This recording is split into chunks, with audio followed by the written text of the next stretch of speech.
किसान की जो समस्या है, जिसके लिए सदन बना है, उनकी योजनाओं का, सभी योजनाओं का लाभ उन तक पहुंचे और बहस करना चाहिए। सदन में बैठकर विषयों को उठाना चाहिए और उसका सत्ता पद से जवाब लेना चाहिए। इसलिए सदन बना है।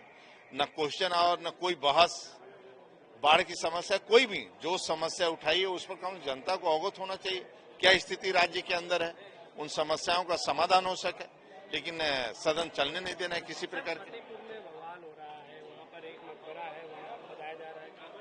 कुछ हिंदू संगठन है वहाँ पहुंचे हैं, जिसके कारण वहाँ माहौल खराब हो रहा है। नहीं, ऐसा नहीं, कोई शांति है, कोई माहौल नहीं खराब होगा। कानून का राज है और कानून अपना फतेहपुर में काम करेगा। किसी को अनुमति, किसी धर्म के खिलाफ अनुमति नहीं दी जाएगी। समाजवादी पार्टी तमाम सवाल खड़े कर रही, कैसे देखें? देखिए, सरकार चर्चा के लिए तैयार है, विपक्ष तैयार नहीं है, वो चर्चा से भाग रहा है, तो हम सरकार क्या करेगी? हर इशू पर चर्चा के लिए सरकार तैयार है, वो नहीं तैयार है। और आराम से सदन जो है, और जो बिल पास होने थे बिल पास हुए हैं, वो बैठ करके बिल में सो रहे हैं लोग। बाहर सोने का आनंद नहीं पा रहे हैं, वहाँ एसी लगा है अंदर, अब आनंद लेके सो रहे हैं बिल में बैठ के। सर, फतेहपुर में बवाल हो रहा है, वहाँ पे जानकारी कर ले तो बताते हैं। देखा गया समाजवादी पार्टी तमाम आरोप लगा रही है, हंगामा कर रहे हैं। सर, आखिर क्या वजह है?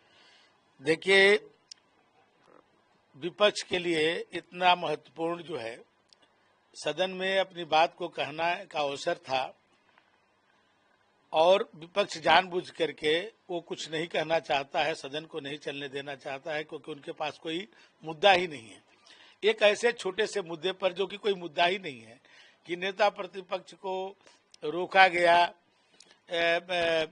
वहाँ के व्यापारियों के उसमें जो इंक्रोचमेंट जो हटाया जा रहा था, वहाँ के व्यापारी ही चाहते हैं कि वहाँ डेवलपमेंट हो और उसे कोई नहीं, एक बहाना लेकर के सदन की कार्रवाई को बाधित करने का प्रयास किया गया, क्योंकि विपक्ष के पास कोई मुद्दा नहीं है जो सरकार के सामने वो प्रस्तुत कर सके, इसलिए वो लोग भाग रहे।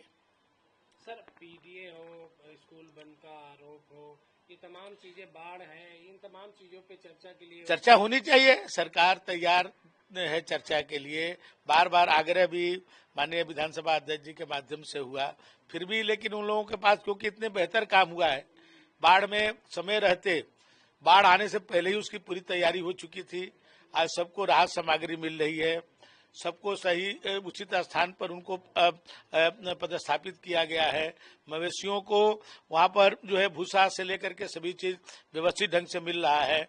लोगों के जहां पर लोग पानी आ गया है वहां पर तिरपाल की व्यवस्था की गई है और ये जो राशन का किट है इतना अच्छा बना है कि उसमें 10 केजी चावल, 10 केजी आटा, 2 केजी दाल, 10 किलो लैया चना, नमक, तेल, चीनी और माचिस तक की व्यवस्था, बाल्टी, लोटा, माने कोई ऐसा चीज नहीं है। 26 प्रकार का वो जो है वो दिया गया है लोगों को। उसके बाद वहाँ गर्म खाना बना करके लोगों को मिल रहा है। मेरी विधानसभा में लगभग 2 लाख लोगों को जो है गर्म खाना बना करके लोगों को प्राप्त हुआ। तो ये इतनी अच्छी व्यवस्था हुई है, लेकिन उस पर वो लोग चर्चा ही नहीं करना चाहते। बाढ़ पर चर्चा नहीं करना चाहते हैं, शिक्षा पर चर्चा नहीं करना चाहते हैं, क्योंकि जो इन लोगों के सरकारों में जो अराजकता थी उसको दूर करके आज जो है उत्तर प्रदेश बहुत तेज गति से विकास के तरफ बढ़ रहा है और $1 ट्रिलियन की इकोनॉमी बनने वाला उत्तर प्रदेश होने वाला है। तो इसलिए ये सब मुद्दों से भाग करके वो सदन को नहीं चलने देना चाहता। सर, फतेहपुर में बवाल हो रहा है, वहाँ पर एक मकबरा था जहाँ पर कुछ हिंदू संगठन के लोग वहाँ पहुंचे, जिसके बाद से वहाँ हंगामा शुरू हो गया, कैसे देख रहे हैं? मुझे जानकारी नहीं, मैं सदन में था।